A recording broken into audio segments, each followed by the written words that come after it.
Friday edition of lcpioneers.com live presented by PioStream. We appreciate taking the time to join us as we move into the end of our week and our final show of the week, broadcasting live on Facebook and available on demand, youtube.com/lcpios. We bring you the show Tuesday through Friday, 11:30 in the morning Pacific time, keeping you connected with student athletes, coaches, alumni, and members from the Lewis and Clark College community. Hi, everyone. I'm Ryan Goff. I'm the play-by-play voice and director of athletic communications for Lewis and Clark, the Pioneers, based out of Portland, Oregon. We are an NCAA Division III institution competing in the Northwest Conference against other institutions from throughout the entire state of Washington and Northwest Oregon, and with the opportunity to compete nationwide because of NCAA Division III. Institutions totaling over 430, our student athletes have a chance to compete nationwide as well. We are excited to bring in today's guest, Kelsey Parker. She's a rising senior for Lewis, a rising junior, excuse me, for Lewis and Clark volleyball. Talk to her what was, in my certainly opinion, and I think you can look at the stats and understand how good this team was in the past 2019 season. We'll reflect on that last year and also get a feel for what's ahead for this volleyball team too, because she's part of this junior class. That really has a lot of returning weapons with some key seniors as well. Recruits were just recently announced on lcpioneers.com, so kind of excited to have that conversation with her. Also, how her team has stayed in touch over the summer and keeping everything as normal as things can be during a coronavirus pandemic as she gets ready for the 2020 season. Which is honestly still only a few months away if everything goes according to schedule. Invite you to get in touch with us. You can in our comments below. Facebook comments down below, also on Twitter and Instagram at LC Pioneers. You can email us too, sports@lclark.edu. I do want to share some thoughts I've had this morning. Today is my birthday, and the reason that I'm deciding to share that with you is because I turned 37 today. And for the first such birthday, I am aware of a holiday that coincides with my birthday. Today is Juneteenth, and earlier this morning, I'm going to share what was shared from the Lewis and Clark Office of Equity Inclusion because they sent out the following. We want to acknowledge that today is Juneteenth, an important day of remembering and celebrating the liberation of enslaved Black people in the southern United States. Many of us learned that slavery ended when President Abraham Lincoln signed the Emancipation Proclamation on January 1st, 1863. What really happened is that it took more than 2 years before Texas finally enforced the executive order. June 19th, 1865, is the day Union General Gordon Granger came to Galveston and told the people of Texas that in accordance with the proclamation from the executive of the United States, all slaves are free. And over time, June 19th was celebrated as Liberation Day, as Freedom Day, as Juneteenth. And though we honor this day, we acknowledge that ending slavery did not and has not ended abuse, racist violence, and discrimination. Now, I share that with you because the office also shared a few links, including one to a Washington Post column written yesterday by Petula Dvorak. And it highlighted kind of how, someone like myself, someone who celebrated 36 prior birthdays on the same date as Juneteenth without knowing it. I'm kind of part of what she called one of the foundations for the division of ignorance tearing at America today, the white history curriculum masquerading as American history, no matter how well-meaning, woke, or supportive we think we are, end quote. And she went on to share a quote in the story or in the column from Tashika Russell, who she depicts scrolling through a Twitter thread of white Americans talking about their introduction to Juneteenth, like myself, and who says, quote, "It's like 4th of July for us. How have so many never known? We really live in two Americas," unquote. And so the author Dvorak goes on to explain how Russell, like so many Black Americans, learned about the holiday and its history not from school, but from her family. And so I share this with you today because I've mentioned on this show, one of my goals as a person who hosts this show is to keep the discussion about systematic racism going in the coming weeks and the coming months, and something that I plan to do when our student athletes return onto our campus.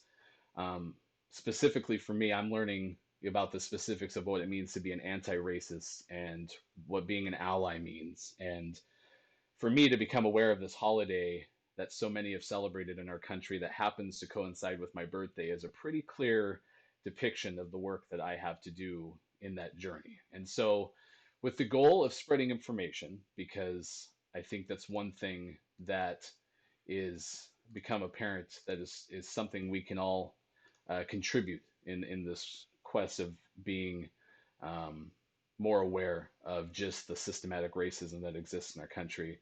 I'm going to share some specific Juneteenth events, and I want to make it perfectly clear. I found these events this morning, which honestly is not very extensive in terms of this one particular instance of trying to educate myself about how to do this the best I can. But even though it's not extensive, it certainly is the bare minimum, and that's better than opposed to nothing. So I wanted to find some Juneteenth things to share specific to Oregon. And the first thing that I will bring is a We Count Oregon campaign, which is a group that kind of focuses around ensuring fair and equitable 2020 census uh, throughout the state. And they're going to feature Alicia Garza, who's a co founder of Black Lives Matter. And it's part of a live stream that they're doing tonight at 5:30 Pacific time. I also want to tell you tomorrow Juneteenth Oregon, which can be found juneteenthor.com, is going to be hosting a live stream tomorrow. That's at 1 o'clock. It's Juneteenth Oregon's live stream event they'll be doing on Facebook and on Instagram. And so sharing those just in the idea that, much like the other lessons that I've learned over the last month, finding information and resources is easy when the choice is made to look. And like I have before on the show, I invite you to access some of the great resources compiled by Lewis and Clark's own ASLC. We have those linked at lcpioneers.com/BLM resources, in addition to places throughout the Lewis and Clark web footprint, including our Office of Equity and Inclusion.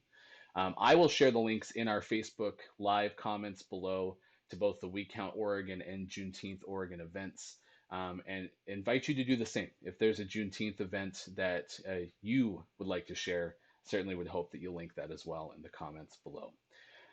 Today's June 19th, and it's something that prior to today I've simply looked at as my birthday. Clearly now much more aware how much of a bigger day it is than that. Thank you for listening. We'll be right back. I'm Ann Bentley. I'm an associate professor of chemistry, and in this research group, I supervise the 2 students working in the Rogers program this summer in our lab. The brown bag experience is a good chance for students to get experience presenting their work that they've done in the lab, especially to an audience that's not technical. What's intriguing about the brown bag experience is it incorporates all of the Rogers program. So I'm able to hear people in the psychology department and what research they're doing, but it also gives us the opportunity to share our research with the greater science community at Lewis and Clark. And for incoming students, the summer program is really beneficial for getting opportunity in research. So I've had the opportunity for research in the past, but other students may not have the same opportunities. So it's nice to work in a professional lab setting and potentially have the opportunity to publish a paper, which looks really good moving on into doing professional research out in the field. The students grow a lot during the summer in their ability to learn the techniques and apply the techniques and suggest their own ideas for what could come next and interpret their data. It's just a big, usually if they haven't done research before, they learn a lot in that short period of time.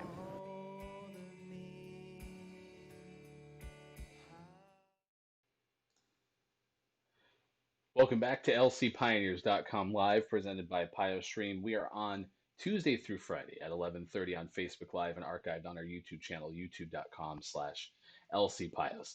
I'm Ryan Goff, and we are excited to bring in our guest today, a rising junior for Lewis and Clark volleyball, hailing from Merced, California. We welcome in Kelsey Parker today on the show. Kelsey, I am stoked any chance I get to talk about volleyball, especially given how successful last season was for the Pioneers. Before we get into that, though, I mentioned you're from Merced. Kind of describe your journey and how you got from where you started to Lewis and Clark. Okay, so I'm from a little town. Nobody knows where it's at. It's kind of like you just drive past on the freeway and then you get to your destination. But my cousin Amanda Rabith, well now Larone because she's married, she went to LC for her 4 years of college and played softball. And when she went there, I visited the campus when she did. I came and stayed with her for a few times and just fell in love with it. I knew like as soon as I got into the campus, like this is where I'm gonna be. And 4 years later, I'm here, and yeah, that's how.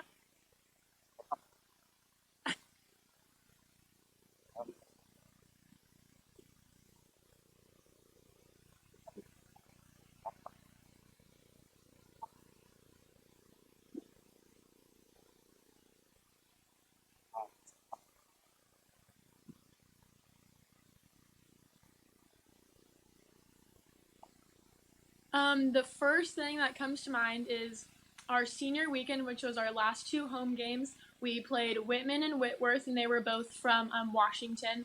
And Whitworth was the champion. They were gonna be first place winners in our conference, and we came in like we had nothing to lose, and we played our hardest. And I can honestly say I've never seen us play as good as we did that night. And we beat both of them. The games were intense. The crowds were wild. It was just like an amazing feeling. That's the first thing that came to my mind. Stellar performance by both of or during both those games by your team. Can you elaborate specifically for yourself and for this junior class, kind of some of the growth that came out of last year, where even from the beginning of the season to the end, what are some of the things that you feel like your class kind of broke through in 2019?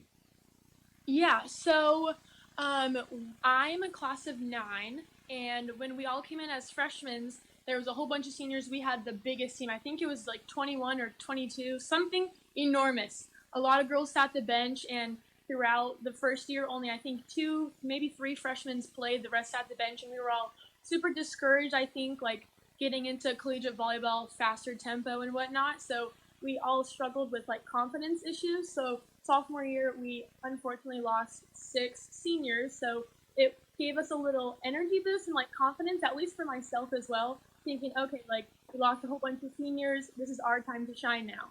So I know a lot more of my class played, and it was a big thing for me. I just was tired of sitting the bench, and I was like, I know I can push myself and be able to get playing time, and that's what I did. And a whole bunch of other classmates from my class played a lot more. Our confidence grew enormously, and we just played like it was our last. That's what kind of our another motto is for us. Like play every game as if it was your last, because you never know.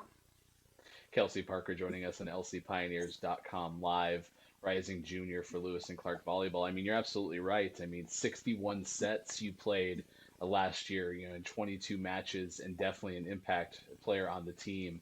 You talked about the best moment. I'm curious, so far over 2 complete years of being a member of this volleyball program, what are some of the best memories, some of your favorite memories, even if it's off the court, that really stand out about being part of this Pio family? Yeah, I'd say it's all of like the little trips that we do. Like when we for preseason we come and we always do like a team bonding trip. Like it's either like ice cream or we go and hang out at our coach's house and swim. Um, I'd say it's mainly off the court, like how we bond and all of the memories and like laughs we do. I remember there was one trip we were in Colorado for a preseason tournament, and we were done playing like a 12-hour day of volleyball, like refing, and they were coaching, we were all playing, we were totally exhausted, and it was supposed to be an hour car ride back to our house that we rented in Colorado, and it ended up being 4 hours. We were stuck in traffic, the roads were closed down. It was just, we were all like super tired. We're like, we just want to be back and go to sleep, but like we made the best out of it, played some games, and talked to some strangers on cars next to us. We have a very outgoing group of girls, and I think that's what makes us who LCVB is. We're very outgoing and like we can giggle and get along with everybody, which brings along the thought of we make many fun memories. Yeah, you had that trip out to Colorado and ended up starting off the season. You win a lot of those preseason games early on, and then really churned up when the Northwest Conference season came around. And you guys have been so good at home. You talked about the home energy, a winning record last year. You've been 15-8 over the first 2 seasons with Coach Hayes leading the program, and that transitions into the idea of talking about not only her specifically as a coach, but kind of that live it mentality, because I know that was the slogan last year for LCVB. What is it about Coach Hayes that particularly you've enjoyed over the first couple years? Um, oh my gosh, there's so much I've enjoyed about her. Well, okay, so she's not only just a coach, let's get that out there. She's a coach as well as someone that I've really came to learn to depend on. Like I have my family at home, my mom, of course, and whatnot, but she's always that person at school that you can come to crying, like freaking out about classes. She's not just your coach, she's my rock at school. Come to her for academic problems, boy problems, literally anything, she's there. Um, and on the court, she pushes me enormously to where sometimes I've thrown up, I've wanted to cry, but you just got to get back up and keep on going because she sees the best in you and she's going to push you until she sees it. Yeah, and you guys definitely turned that corner last year. We've had Emily Hayes on the program before. You can find her past interview as well as all of our past interviews, youtube.com/lcpios, and on our website as well, lcpioneers.com. Kelsey Parker, rising junior with us on lcpioneers.com live. Academically, you had entered initially biochemistry and microbiology. Describe kind of what your path is now, because that it always seems to me like that sophomore to junior transition kind of really solidifies some things in terms of the academic side. What are you planning to major in or pursue now, and anything specific that you're looking forward to as a profession? Yeah, so I came in as a freshman, and like I said, my cousin, she was BCMB major, so I was like, yeah, we have the same idea that we want to do as a career, so I'll just follow her footsteps. So I started doing that, and then I found what I'm interested in, which was really biology. So I dropped that, and now I'm on the bio and pre med path. I declared as the end of my freshman year, and what my plan is that I'm going to become a CRNA, which is basically an RN for anesthesiology. um, that's what I'll do. So after I graduate, I'll either go straight into med school. I'm planning on going abroad, maybe like the Caribbean. I've heard there's some really good schools there. Or taking a year off and becoming a phlebotomist and getting my certificate and just making money and earning hours and internships and whatnot through that experience. So look good for applying to med school. And when you look back at even some classes you've already had, maybe it's a professor or the curriculum itself, has there been a highlight when it comes to the academic side of your experience so far? Yes, this last semester was one of my best GPAs that I've had in my 2 years. Not because we were online, it's just because up until I moved home and whatnot, I just worked so hard. I was solely focused on just volleyball and schoolwork. And there's three professors that I can honestly say have changed my life at LC and made me just the academic student I am today, and that would be Casey Jones. I had her for general chemistry and organic chemistry. Paulette Beers-Achudik, she was my first biology professor, and I went through it with her. I told her my past experience. I had some rocky start to bio my freshman year, so she helped me through that. And then Professor Sharon Torgo, which I just had her last semester, she pushed me a lot and taught me so much and pushed my limits to where I thought I was going to break and possibly fail the class, but I didn't. We have a video that we play with Professor Jones that we'll make sure to play at the end of this segment too, because it gives you a good chance to get to know Casey a little bit. Um, Summer plans. I mean, you've already had to go through 3 months of transition from being on campus to remote learning to finishing all of your spring curriculum. I'm curious how summer, gives you that balance, that rejuvenation between semesters, like it would maybe in a non-pandemic year, but also how you're continuing training, because I have to imagine that that's an odd thing as well. Oh yeah. Okay, so let's start with my summer plans. Before Corona hit, the plan was I was lifeguard certified, so I'd be a lifeguard at my JC here in Merced, and I teach little kids how to swim.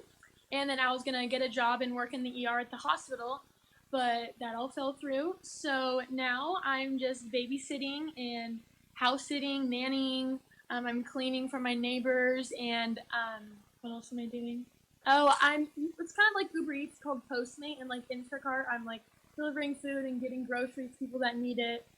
Because no one's gonna hire a waitress for 3 months, however, or 3 weeks, whatever we have left until we have to leave. Um, and then what was the other thing you asked? Just trying to get an idea of training.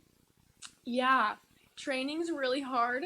I went through a really rocky patch where I got home and I was so upset because we were just supposed to start season. Lifting with Ange was just going to start getting ready. And I was so discouraged. The gyms were closed, everything was closed. And I was like, Mom, I don't know what I'm going to do. Like, we don't have weights at home. So it came down to we went to Costco and got cases of water and we were doing like pull-ups, push-ups, like anything you can think of with just like the most randomest things at home. And then once we started Merced started opening up, I think last month, I got with a trainer for conditioning and lifting, and I lift with her 3 days a week for an hour. So that has really been helpful. Thank you, Sandy. Um, then I also have a volleyball net in the backyard that my mom bought, and my sister's a high school volleyball player, so we have her get touches. Honestly, just anything I can. It's super weird, very weird. You have to be resourceful. Yeah, well, you guys have been doing a great job keeping us in the loop of what's going on through social media. We certainly appreciate that glimpse into what your team is like. One thing I do want to finish with is we hope everything goes according to plan. All of our student athletes can arrive at the time that we expected them. But being a fall athlete, you have the unique opportunity to get a couple of weeks in before school starts and everyone else is on campus because of the report dates getting prepared for your preseason.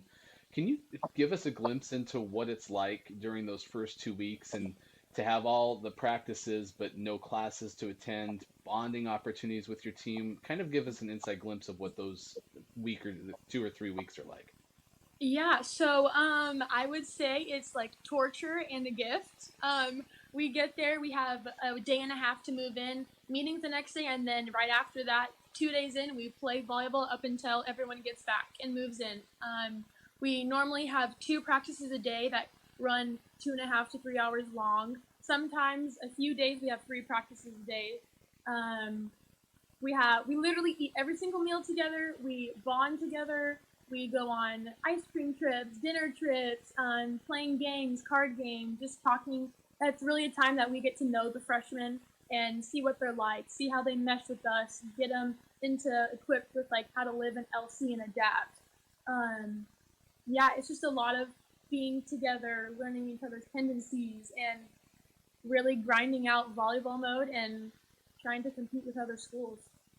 Well, your team is certainly a strong one. Looking forward to the progress from 2019 into 2020. I see big things in the future for your team, especially with only one lost senior, Blythe Ballesteros. You're going to have everyone else back but her. Kelsey Parker, thanks so much for taking the time to join us and kind of give us an inside look at Lewis and Clark volleyball today. Yeah, of course. Thank you. That was a fun conversation. Yeah, Kelsey and her team, just an absolute breakout year in 2019, and especially toward the end of that season, she highlighted her favorite memory being the final weekend at Lewis and Clark against Whitman and Whitworth, the latter being the conference champion, and Lewis and Clark wins both of those matches, and it just seemed like a breakthrough moment for that team. And with only one loss, you're having a really strong nucleus come back for 2020. And, it ranged too. It wasn't just that junior class. You have two key seniors coming back with McKenna Olmeyer and Kayla Valdez, but even some impact freshmen like the Emma Ellers and Ashley Canes of the world.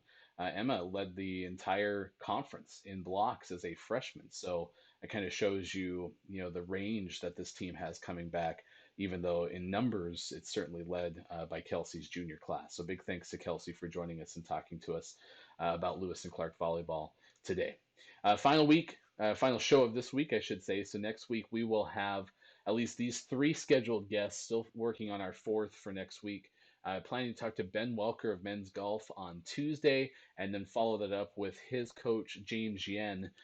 Yen in his fourth season coming up as the head golf coach for men's and women's programs at Lewis and Clark.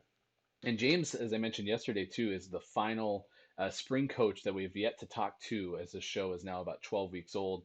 And we're excited to talk to him because I wanted to give our spring coaches a chance to kind of highlight what the last year was like, considering coronavirus, the pandemic shortened everything and canceled the seasons halfway through the month of March. And then Valerie White will be our guest on Friday next week. Again, goal of this program includes to be able to bring in members of the Lewis and Clark community at large, and Valerie is our ombuds person on campus. It's a opportunity to have someone you can go in and talk to, whether you're student, faculty, or staff, and get that advice, get that clarity. And I'm excited to bring Valerie on because I'm certainly expecting Valerie to be able to explain all the aspects of that program, give you an inside glimpse of what the Ombuds office does to support everybody at Lewis and Clark. So that'll be a fun conversation coming up a week from today as well. Big thanks to Kelsey Parker for joining us. Big thanks to you as well. I hope that you can do your part in celebrating today, Juneteenth, and some of the events that we linked earlier as well. Take part in those starting at 5:30 tonight. The We Count Oregon event that I shared earlier. Those links are in the Facebook comments below, and you can also find them, I'm sure, if you're watching this on YouTube at youtube.com/LCPios after the fact. Until we talk to you again next Tuesday, our show broadcasts Tuesday through Friday at 11:30. I'm Ryan Goff. Thanks for having fun with us. We'll talk to you again soon for more lcpioneers.com live, available on Facebook Live and on YouTube, youtube.com/LCPios. Goodbye, everybody. I think everyone should take Intro to Chemistry because the chemistry department here is phenomenal. Everyone I've known has had a good experience with everyone in that department, so I think it's a worthwhile course to take. What is one class that everyone should take at Lewis and Clark? I really enjoyed Education in a Complex World. You kind of get to discuss all the issues that exist within education today, and you get to kind of explore that by going to classrooms firsthand and volunteering with children, which I thought was a really wonderful experience. One class that everybody should take at Lewis and Clark is anything with Kundai Chirindo. I think he definitely changed how I thought about rhetoric and media studies and just education in general. For me, it was International Affairs, just Intro to International Affairs, because I think it really gives a good perspective on important issues around the world.